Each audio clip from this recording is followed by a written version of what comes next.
네, 오늘 사도행전 21장의 말씀을 통해서 우리가 함께 오해를 넘어 이해하기라는 주제로 함께 말씀 나누기 원합니다. 파워포인트 하나 보여주실까요? 누가 여기 김소연이라는 시인이 쓴 시인데 누가 한번 낭낭한 목소리로 읽어주실 수 있는 분 계실까요? 크게 읽어주시면 감사하겠습니다.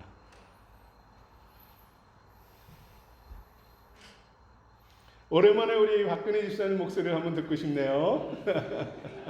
낭낭이라는 말에 걸려서 낭낭하진 않지만 이해란 가장 잘한 오해이고 오해란 가장 적나라한 이해다. 너는 나를 이해하는구나라는 말은 내가 원하는 내 모습으로 나를 잘 오해해준다는 뜻이며 너는 나를 오해하는구나라는 말은 내가 보여주지 않고자 했던 내 속을 어떻게 그렇게 꿰뚫어 보았느냐 하는 것에 다름 아니다. 네, 오해와 이해라는 김소연 시인의 그 마음사전이라는 책에 기록되어 있는 글입니다. 오늘 본문의 말씀을 묵상하면서 물론 이제 선교 사역이지만 이 선교사 사도 바울과 예루살렘에 있는 교회들 그리고 많은 유대인들 이들 가운데는 심각한 오해의 실타래가 엉켜져 있다라는 것을 보게 됩니다. 여러분 인생들도 그렇지요. 우리가 매일같이 살아가는 삶은 어떻습니까? 오해하고 그걸 억지로 또 이해하려고 애를 쓰면서 이 줄다리기를 하면서 하루하루 살아가지 않습니까? 아마 아침에도 자녀들 얼굴을 보면서 아니면 남편과 아내의 모습을 보면서 왜 저래? 하면서 오해하고 이렇겠지 또 이해하고 이것이 우리의 삶이 아닌가 싶습니다. 남편, 아내, 자녀, 가족, 친구, 부모의 말 한마디, 표정 하나 그 모습에 우리는 오해를 합니다. 그리고 울그락불그락 마음이 요동치고 또 상심하고 때로는 흥분하면서 어찌할 바 알지 못하는 것이 우리의 모습 아닌가 싶습니다. 어떻게 네가 나한테 이럴 수 있어? 라고 말하고 또 왜 그렇게 행동해? 왜 그렇게 말해? 섭섭한 마음, 그죠? 그리고 갈등을 품고 눈물을 훔칠 때가 얼마나 많습니까? 또는 오해를 풀어주기 위해서 내 말은 그런 뜻 아니야. 미안해. 아니면은 오해하지 마. 이런 말을 하며 또 열심히 사과하는 게 이제 저의 모습이기도 합니다. 여러분 그러다가 어떻든가요? 따뜻한 한마디 해주면 그냥 그 오해했던 것 또 화냈던 거 그냥 싹 사그라들죠. 아이고 그럴 수 있지. 괜찮아. 아니면 또 어색하지만 사랑해. 이런 말을 하면 그 오해하고 그리고 분노했던 그것들이 다 녹아내리는 것이 우리의 삶이 아닌가 싶습니다. 서로 다른 생각과 의지를 가지고 있는 인생들 여러분 얼마나 많은 오해를 하고 또 얼마나 많이 이해를 구하며 우리는 살아가고 있습니까? 특히 부부가 더욱 그렇지요. 여러분은 어떻습니까? 한번 생각해 보십시오. 부부가 가장 많이 부부 생활을 돌아보면 가장 많이 오해할 때가 언제인가요? 누가 한번 얘기해 주실 수 있는 분 있나요? 돌이켜보면 가장 많은 시간, 가장 많은 건수를 가지고 맨날 같이 오해하고 했던 시간이 언제인가요? 별로 오해들을 안 하셔서 그런 게 없는 것 같은데 아무도 없습니까? 저만 그런 것 같네요. 저는 이제 결혼 올해가 30주년이에요. 어느덧 30년을 같이 살았습니다. 그러다 보니까 하면은 대충 의미를 이해하고 저 하면 알고 이렇게 눈치껏 때로는 이제 버팅기기로 이렇게 행동을 하기도 합니다. 저는 돌아보면 부부 중에서 가장 많이 오해할 때가 신혼부부 때가 아닐까 싶어요. 그렇지 않습니까? 너무도 사랑하니까 너무도 작은 말 한마디 아니면 토시 하나에 아니면 표정 하나에 심지어 여러분 보면 눈짓 하나에도 그걸 딱 가르쳐서 왜 그래? 이런 저희 집에 가까이 신혼부부가 있다 보니까 그런 걸 더 뼈저리게 느끼게 됩니다. 그렇죠? 사랑하기 때문에 사소한 것 하나, 행동 하나, 마음 하나, 표현 하나 이런 것들이 신경이 쓰이고 또 오해가 되고 또 기쁨이 되고 즐거움이 되는 것 아닌가 싶습니다. 사랑하기 때문에 여러분 그렇죠? 사랑하는 사람에게 오해가 된다는 건 뭐예요? 뭔가 거절을 당했다? 뭔가 외면을 받았다? 뭔가 관심이 없다? 이런 것이 느껴진다면 어떻든가요? 그걸 풀어주지 않으면 평생을 가는 것 같습니다. 그렇지 않나요? 부부싸움 할 때 보면은 이제 뭐 비슷한 상황이면 당신 결혼 초 언제 어떤데 하면서 쭉 나열하는 이유가 그때 거 해결되지 못해서 그렇습니다. 남성들이요, 빨리 해소하십시오. 빨리 사과하고 몰라도 미안해 하는 게 예, 그렇습니다. 오해를 했을 때에 풀어주고 제대로 파악하지 못하고 제대로 해석하지 못하고 이해하지 못하면 참 사소한 문제를 가지고 오해하고 갈등은 점점 더 깊어지고 맙니다. 아무리 나도 훗날 지혜롭게 판단하고 명확히 알고자 해도 이미 간격이 길어지고 깊어지면 회복은 불가능한 상태에 빠질 때도 얼마나 많습니까?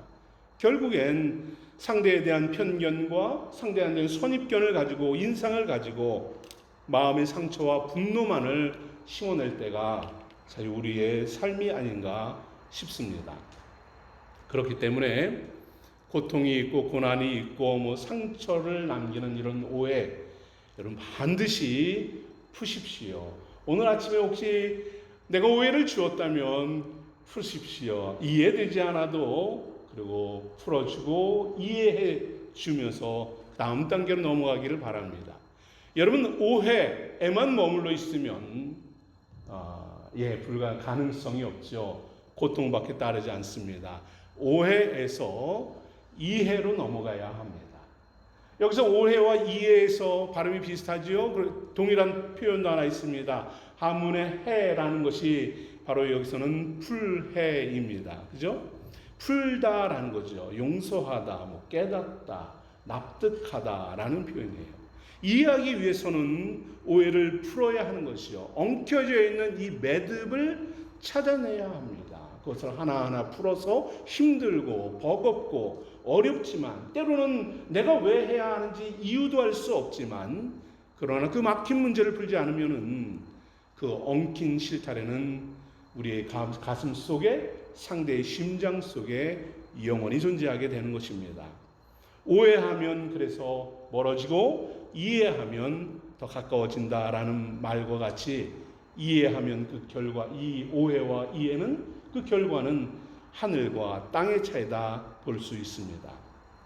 오늘 본문을 말씀하면서 왜 갑자기 이해냐 오해냐 이야기를 할까요? 여러분 예루살렘을 방문한 바울 그는 심각한 오해를 받으면서 예루살렘에 지금 머물러 있습니다. 그 속에서 얼마나 많은 고통을 겪고 있는지 오늘 본문은 이 사건을 소개하고 있어요. 3차 전도여행을 마무리했습니다. 얼마나 승리하고 놀라운 여행이었습니까? 이제 예루살렘을 방문하기 위해서 예루살렘을 방문한 바울은 이제 그곳에서 오해와 편견의 희생양이 되어버리고 말았습니다. 이 사건은 바울이 예루살렘을 방문하기 이전부터 이미 예견되어 있던 사건이었어요. 성령의 사람들은 환상과 계시를 통해서 바울에게 뭐라고 말합니까? 당신 예루살렘에 가면은 이방인의 손에 넘겨져서 생명을 잃을 수도 있어 라고 얼마나 계속해서 이야기를 했죠. 그래서 가지 말라고 예루살렘 방문을 반대합니다. 간곡하게 머물라고 다른 곳으로 가자고 설득을 합니다. 바울은 동역자들을 이해시키고 일주일씩 며칠씩 머물면서 권면하고 위로하고 설득하면서 우여곡절 끝에 예루살렘에 도착을 했어요. 예루살렘 교회의 대표로 있는 예수님의 동생 야고보와 장로들을 문안합니다. 그리고 3차 선교여행을 하면서 많이 모은 이 선교 헌금을 모아서 전달을 하죠. 예루살렘 교회 바울을 맞이합니다. 대대적인 환영을 합니다. 바울이 선교 여행 중에 경험한 많은 사건들을 간증을 하고요. 이 일로 인해서 교회는 정말 감동의 도가니에 사로잡히죠. 예수 그리스도의 복음이 바울을 통해서 이방인에게 전해졌기 때문입니다. 그동안 어느 누구도 마땅히 그곳에 가서 복음을 전할 도전을 하지 못하고 용기가 없었는데 바울이 방문하는 그 곳곳마다 교회가 세워지고 수많은 제자들이 양성되어서 아시아와 유럽으로 복음을 전하고 로마 제국과 유럽 아시아 전 지역에 복음을 전했다는 이 기쁜 소식이 그들에게는 감동 자체였을 것이에요. 사도들은 땅끝까지 이뤄내 복음의 증인이 되라라는 주님의 이 사명을 받았습니다. 하지만 어느 누구도 아직까지는 그 사명을 제대로 감당하지 못할 뿐이에요. 바울만이 이 길을 텄습니다. 물꼬를 텄어요. 심지어 그는 복음을 전한 것뿐만 아니라 그 교회들에서 지원한 선경금을 가지고 예루살렘 교회를 세웁니다. 구제합니다. 교회를 든든하게 세워갑니다. 그러니 얼마나 놀랍고 감격적인 일입니까? 오늘 사도행전의 저자 누가는 이 바울의 선교 보고를 19절에 한 줄로 요약합니다. 우리 함께 한번 읽어볼까요? 시작.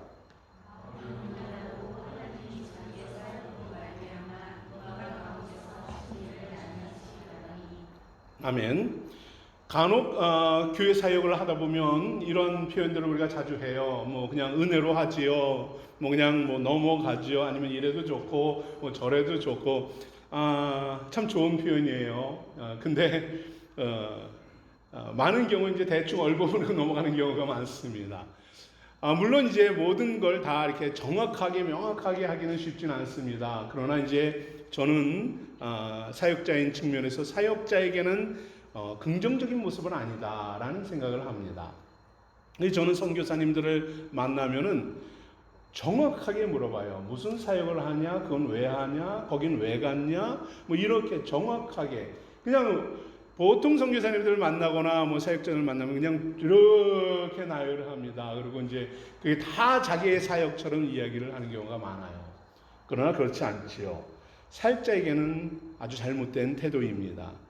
바울은 철저하게 선교를 보고합니다. 대충 이야기하지 않지요. 아주 디테일하게 내가 여기서 몇 날 며칠 언제 어디를 가서 누구를 만나고 뭐하고 아주 디테일하게 다 설명을 하는 것입니다. 그동안 있었던 모든 일들, 그리고 자신이 어떤 태도로 그들에게 복음을 전했고 어떤 말로 복음을 전했고 무엇으로 그들이 설득되었고 어떻게 세례를 받고 회개하고 역사가 일어나고 교회가 세워졌는지, 자신의 사명과 이방인을 향한 하나님의 계획이 무엇인지 사도 바울은 아주 정확하게 낱낱이 말했다라고 합니다. 보고를 하는 거죠.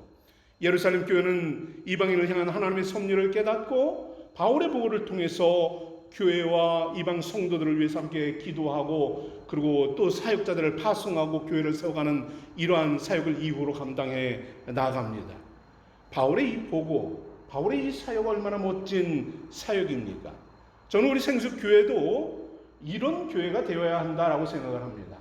우리가 물론 분기에 한 번씩, 3달에 한 번씩 선교 예배를 드리고 선교사님들을 지원하고 아직까지는 우리가 명확히 뭐 이렇게 구분해서 하지 못하지만, 그러나 앞으로는 더 바울과 같은 신실한 사역자들을 찾아야 합니다. 우리가 함께 동역하고 협력하고 또 힘써 지원하고 함께 그들을 통해서 하나님의 일을 하시는 모습을 우리는 동참해야 돼요. 물질로, 기도로, 또 우리가 할 수 있다면 다양한 사역으로 그들과 함께 동역하여서 이 시대에 주님께서 원하시는 일, 기뻐하시는 일, 이 교회가 감당해야 할 일들을 우리가 힘써 찾아가야 하는 것이에요. 오늘 바울의 이 선교 보고, 바울은 이렇게 선교 보고를 합니다. 그런데 이 모든 보고를 한마디로 말한다면 뭘까요? 바로 이것입니다.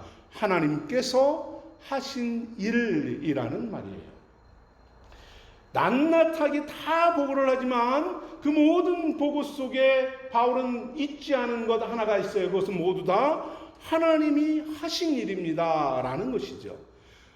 왜 바울은 뭐 아무것도 안 했나요? 아니죠. 얼마나 많은 수고를 했어요. 고생을 했습니까? 능력 있는 사역을 감당했습니다. 심지어 죽은 자도 살렸어요. 수많은 고난, 죽음의 고통, 수많은 도시를 복음화하고 제자를 세웠습니다. 병든 자를 고치고 교회들을 세우는 사역을 감당했습니다. 그 중에 은연 중에 내가 이렇게 했어요 하고 자랑할 법도 합니다. 그러나 바울은 이 사역을 통해서 오직 한 가지만을 담대히 증거합니다. 모든 일을 하신 분은 하나님이십니다. 하나님이 하셨습니다. 바울이 성취한 일, 하나님이 성취하시고 구원하시고 섭리하신 이 모든 일들을 낱낱이 증거합니다. 이를 통해서 하나님만이 영광 받으실 뿐입니다. 찬양하는 것이죠. 여러분, 그런데 우리가 1차, 2차 선교여행을 보았어요.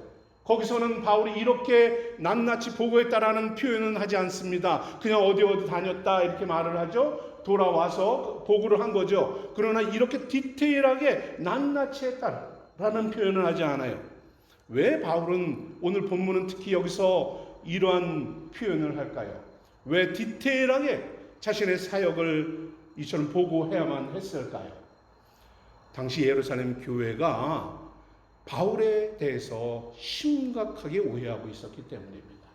바울의 사역에 대해서 왜곡되어 있었습니다. 예루살렘 성도들과 유대인들은 너무너무 모든 사람들이 오늘 성경은 수만 명이 너를 기다린다. 뭐로요? 왜곡되고 오해한 상태로 기다린다 하는 겁니다. 바울은 그들에게 그래서 디테일하게 설명을 합니다. 여러분, 말씀을 통해 저는 여러분과 함께 두 가지 사실을 묵상하기 원합니다. 먼저는 사역, 인생은 오해다라는 거죠. 오해는 필연적이다. 오해는 기본 중에 기본입니다. 그리고 이해는 노력을 해야만 가능한 것이죠. 오해는 기본입니다. 하나님께서 하신 일을 이 복음 사역을 보고합니다. 바울에게 예루살렘 교회 이렇게 열심히 보고를 했는데 예루살렘 교회가 바울에게 한 첫 마디는 무엇입니까? 오늘 21절 말씀을 봅니다. 내가 이방에 있는 모든 유대인들을 가르치되 모세를 배반하고 아들들에게 할례를 행하지 않고 또 관습을 지키지 말라 함을 그들이 들었도다 라고 말을 해요. 이미 예루살렘 교회는 바울이 오기 전에 바울이 무슨 사역을 했는지 어디를 다녔는지 무슨 일을 했는지 다 듣고 있었어요. 그런데 그 듣고 있는 게 뭡니까? 다 바울이 잘못했어요. 그건 죄였어요. 그건 율법을 어긴 거예요. 그거는 교만한 거예요. 죄다 그런 얘기만 들려온 것입니다. 그러니 바울이 오는 거 복음을 전했다는 이 소식을 듣고 그들은 모두가 다 왜곡하고 오해한 이 소문에 사람들의 마음은 가득 차 있었던 것입니다. 여러분, 물론 말도 안 되는 이야기죠. 그들이 생각하고 들은 소문은 100% 근거 없는 거짓 소문입니다. 바울을 적대적으로 생각하는 사람들의 중상모략이었어요. 왜 그렇습니까? 복음을 전하는 바울은 원칙이 한 가지 있었습니다. 복음을 전할 때 누구에게 복음을 전해야 하는지에 대한 원칙이죠. 로마서 1장 16절에 보면 이렇게 말합니다. 내가 복음을 부끄러워하지 아니하노니 이 복음은 모든 믿는 자에게 구원을 주시는 하나님의 능력이 됨이라. 첫째는 누구요? 유대인에게요. 둘째는 헬라인에게다 라고 말합니다. 바울은 누구보다 가장 먼저 우선적으로 유대인에게 복음을 전하는 것을 그의 사명으로 원칙으로 삼고 복음을 전한 사람입니다. 그런데 사람들은 뭐라고 말하냐면 이방인 먼저, 바울은 이방인 먼저야. 이것에 근거 없는 소문이 떠드는 거예요. 바울은 유대 율법을 버리는 자야. 바울은 할례를 금지하는 자야. 바울은 말씀을 버리고 자기 뜻과 자기 생각만 전하는 자야. 이방인들에게만 인기 있는 자야. 이런 소문이 가득했던 것이에요. 유대인을 배척한다는 이 거짓 소문에 그러니 예루살렘은 어떻겠습니까? 분노하죠.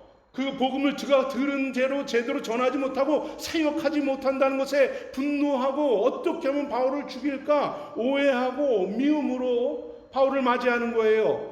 선교 보고를 들음에도 불구하고 여전히 수만 명이나 되는 사람들은 편견을 가지고 있습니다. 바울을 음해하는 소식을 듣고 대적하고 비난할 뿐입니다.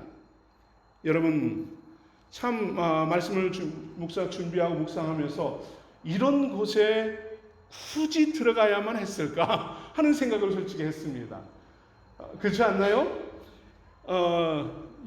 이런 곳에 들어가서 굳이 뭐 수만 명이나 자기를 죽이려고 하고 오해하고 있고 거짓이라고 하고 비난하는데 거기 들어가서 선교를 보고하고 그들에게 과연 복음이 전파될까? 그들에게 또 이렇게 든든히 준비해온 선교 헌금을 갖다가 줘야 할까? 그렇지 않겠어요? 자기를 죽이려고 하는 자들에게 선교 헌금 갖다 준다는 말이 되겠습니까? 여러분이라면 어떻게 하겠습니까? 들어가서 복음을 전하고 나 아니에요 뭐 이렇게 하면서 죽을지 모르는 그 상황 속에 들어가서 하겠습니까? 복음이나 제대로 전할 수 있을까요? 솔직히 바울은 예루살렘에 여기 들어가서 우리가 말씀을 통해서 알지만 복음을 제대로 전하지도 못합니다. 죽을 고비만 거듭거듭 넘기며 2년을 감옥에서 보내는 거에 전부예요. 그런데 굳이 이렇게 들어가야 했을까요?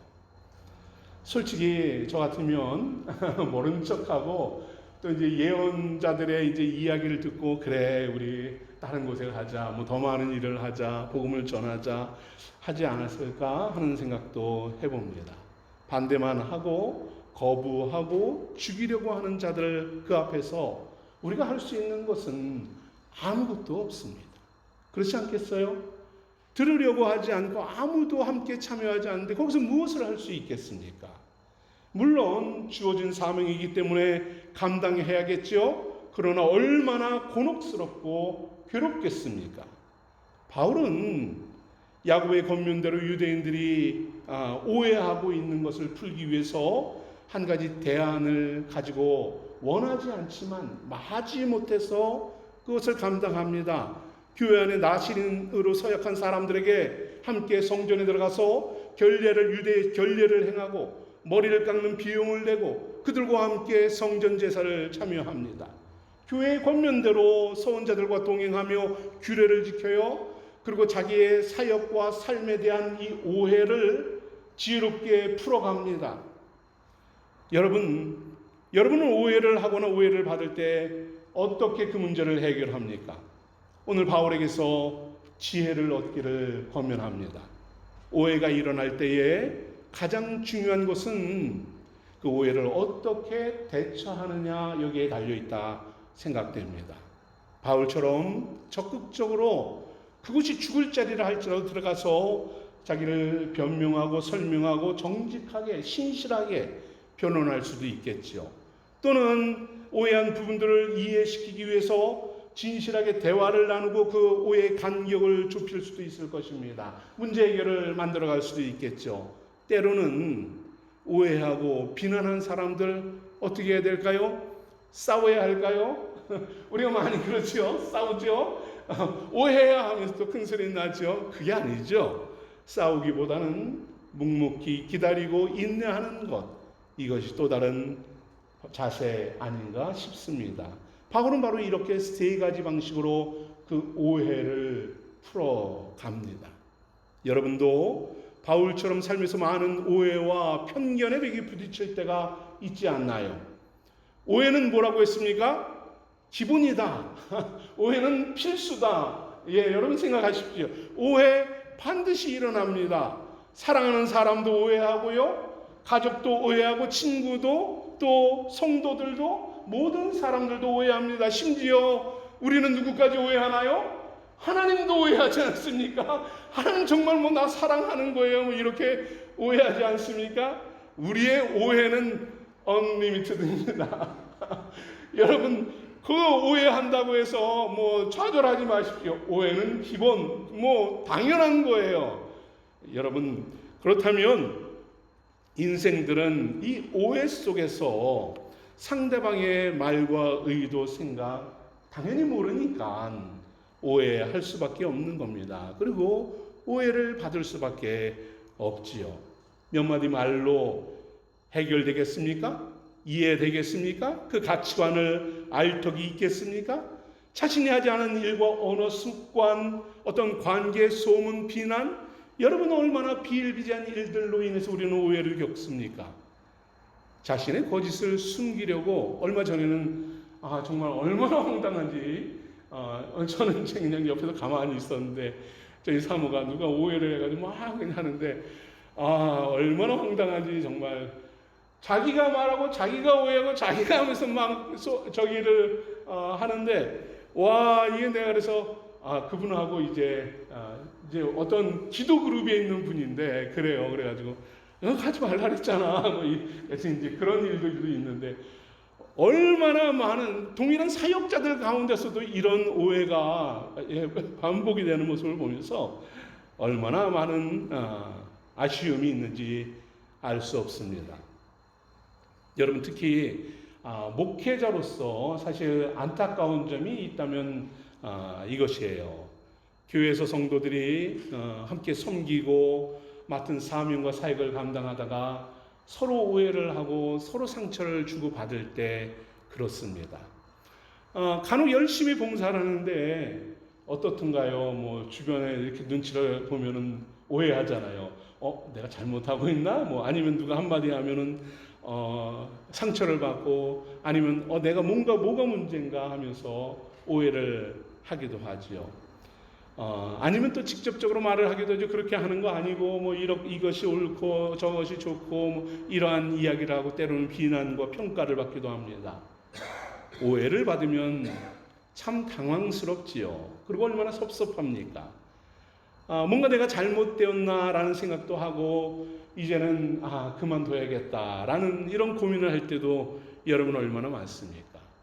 순수한 마음으로 했고 선한 동기로 봉사하고 헌신하는데 내가 오해받고 나쁜 소문이 나고 하면 정말 기운 빠지지요. 힘 빠집니다.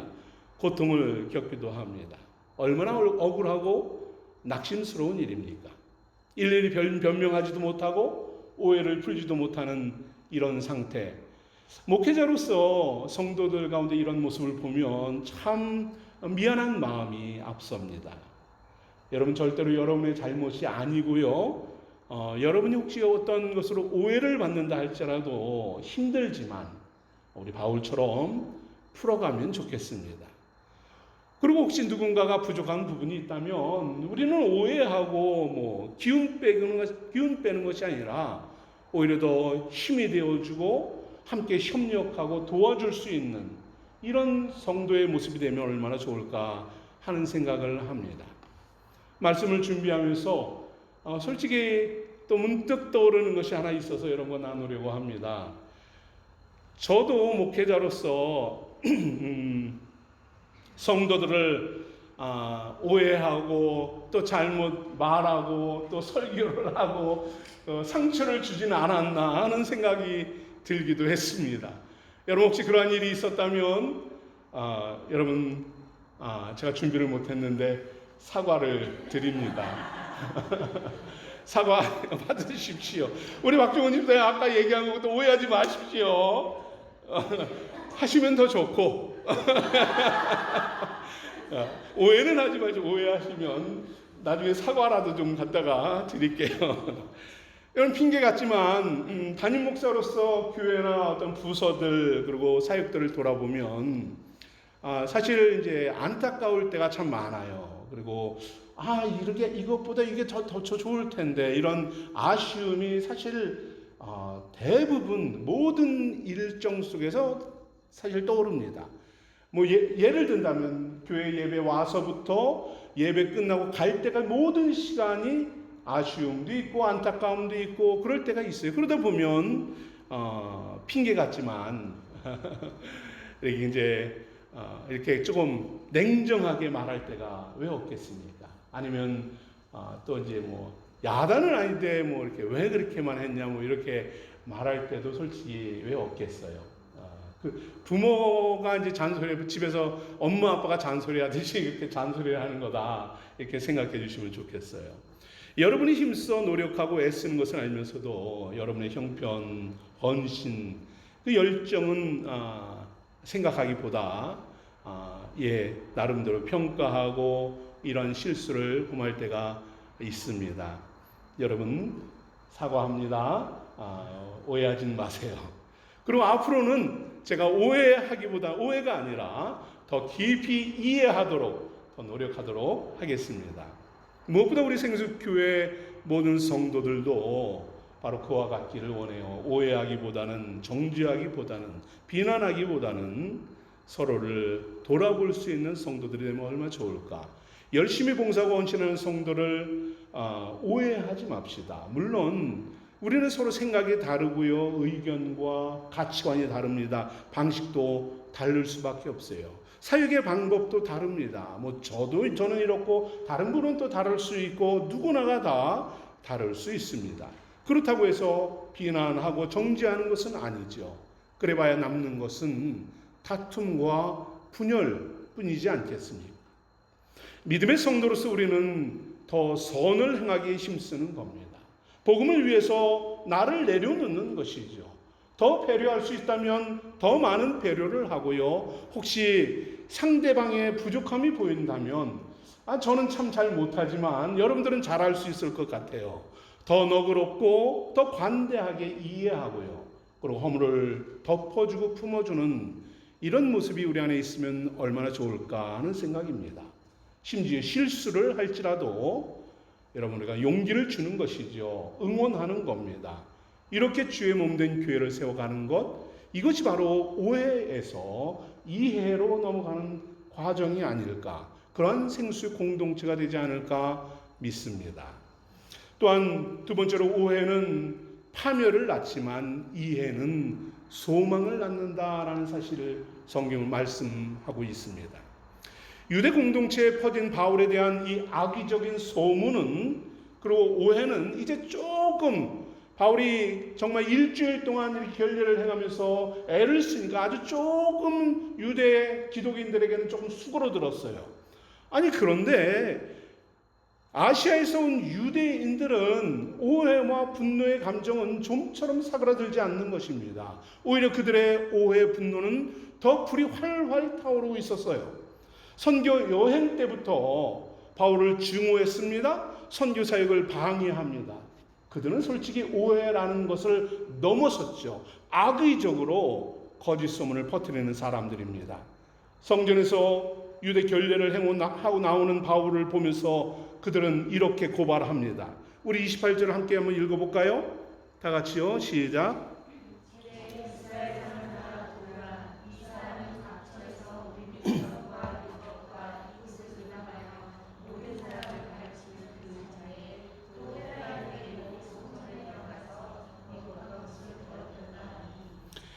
악한 자들은 사실 의도적으로, 고의적으로 거짓말을 합니다. 성전에 있는 열성적인 유대인들을 이 분탕질을 하는 거죠. 오해와 분노에 사로잡히도록 악의적으로 거짓말로 고발을 합니다. 이렇게 오해한 사람들이 오해하니 판단력, 분별력이 생기겠습니까? 그냥 끓어오르는 분노대로 바울의 변명도 듣지 않고 사실도 확인하지 않고 그냥 바울을 정죄하고 심지어 원수처럼 죽이려고 돌을 들고 폭력을 행사합니다. 생명을 죽이는데 앞장서는 것이죠. 악한 편견과 무지한 오해를 똘똘 뭉쳐서 바울을 성 밖으로 끌고 나갑니다. 그에게 돌을 던져서 죽이려고 폭력을 행사합니다.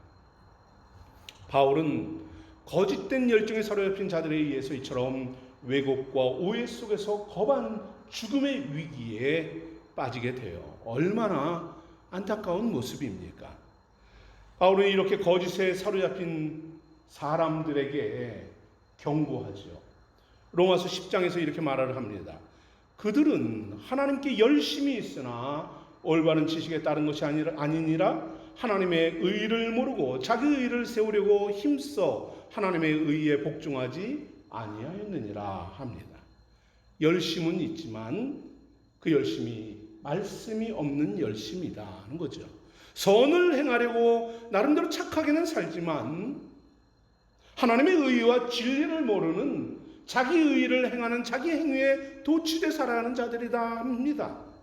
자기 의에 사로잡혀서 하나님의 말씀에 순종하지 않는 이 무지와 편견과 오해로 살아가는 자들이다. 살인하고 도륙하는 자들이다. 책망하는 것이에요. 하나님의 구원과 관계없는 자들로 결국은 파멸과 저주가 가득한 삶을 살아낼 수밖에 없는 그런 인생들인 것이지요. 여러분, 이처럼 바울을 죽이려는 불의한 세상과 악한 자들은 바울만 타깃으로 삼습니까? 아니죠. 여러분에게도 이와 같이 모함하고 여러분에게도 고통을 주고 여러분의 믿음도 떨어지게 하고 죽이려고 하는 자가 바로 이와 같이 악한 세상인 것이에요.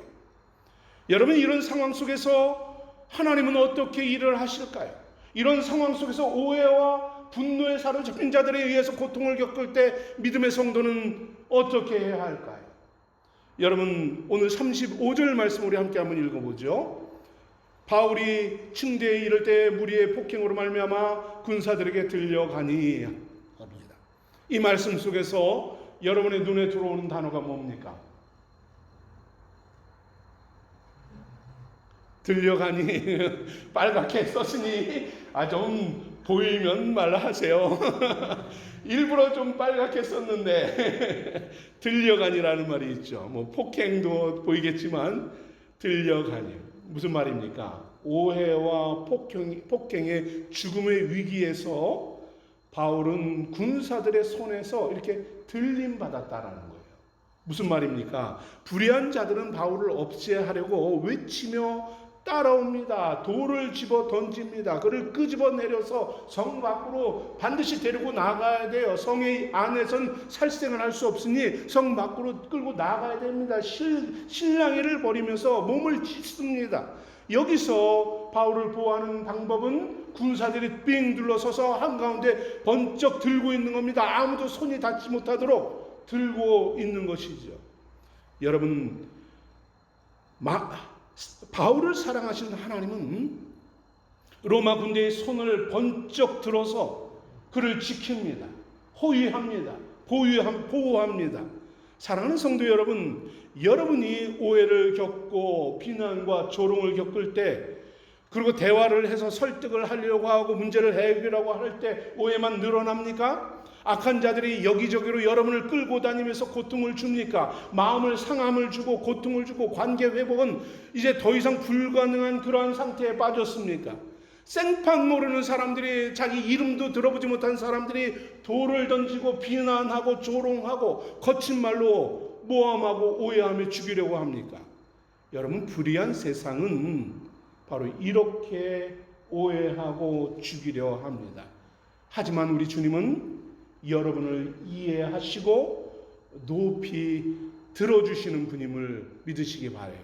우리 주님은 여러분을 긍휼히 여기시는 분입니다. 악한 자들은 여러분을 끌고 다니고 죽이려 하지만 우리 주님은 여러분을 보물처럼 귀히 여깁니다. 아무도 손에 닿지 못하도록 합니다. 땅에 닿지 못하도록, 세상이 끌고 다니지 못하도록, 여러분에게 고통 주지 못하도록 여러분을 보호하시는 분임을 믿으시기 바라요.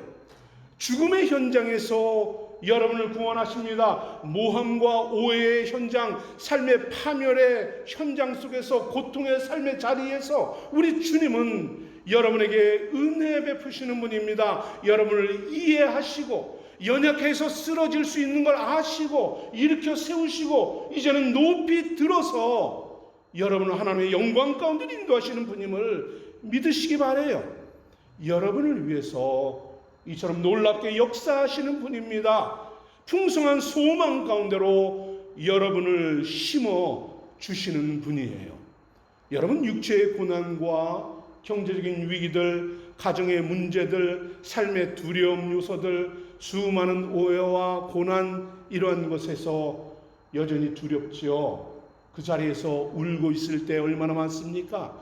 가슴을 쳐야만 한 그런 상황들이 얼마나 많습니까? 여러분을 높이 들고 계신 분이 계시다는 사실을 믿으시기 바라요. 그 자리에서 주저앉아 울고 가슴을 치지 말고 그 주님을 바라보는 것입니다. 천상의 소망을 주시는 주님을 보십시오. 여러분의 기쁨을 주시고 높이시고 승리를 주시는 주님을 바라보시기 바랍니다. 마음을 치지 말고 하나님 앞에 소리질러 기도하십시오. 간구하십시오. 주의 말씀 앞에 결단하며 나아가는 것입니다.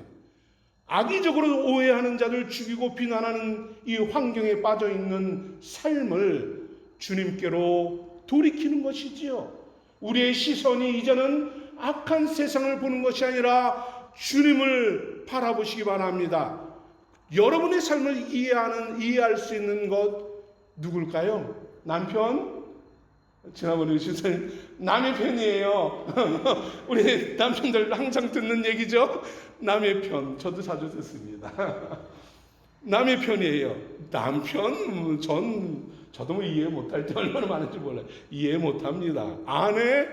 아내들도 이해 좀 하죠. 이렇게 말을 해야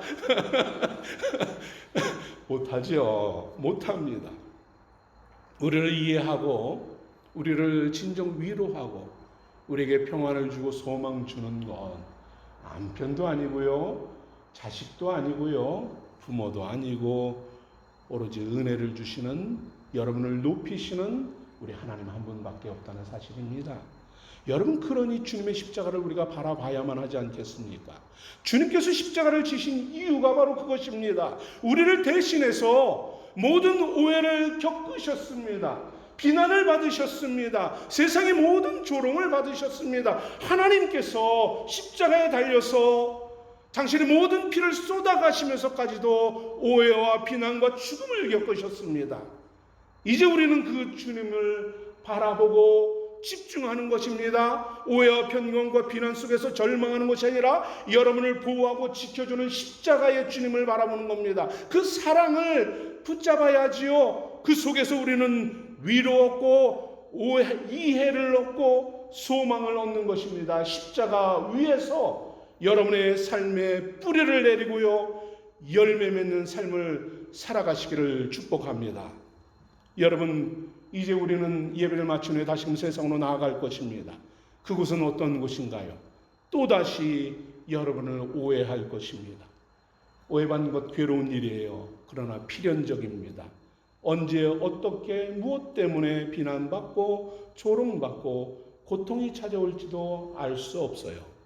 그러나 여러분, 그리스도의 사랑으로 오해가 아닌 이해를 한번 해봅시다. 이제는 조금 더 서로를 헤아리고 배려하면서 응원하면서 믿음으로 서로를 돈독히 세워보는 것입니다.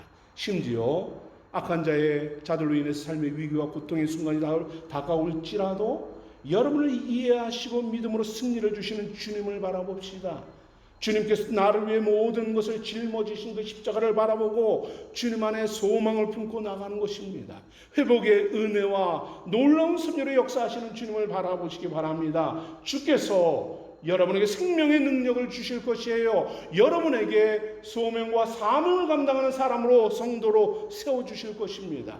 오해하는 이 세상에서 이해받는 자로, 위로받는 자로, 평강 얻는 자로 여러분을 위로하시고 여러분을 승리 주실 것입니다. 우리 한국으로 이제 가실 박종훈 집사님 잠깐 다녀오실 텐데 그 속에서도 하나님의 이러한 위로가 가득하기를 원합니다. 오해가 아니라 평강이 여러분의 삶 가운데 가득 넘치는 우리 생수의 성도들 되기를 축복합니다. 우리 함께 기도하겠습니다.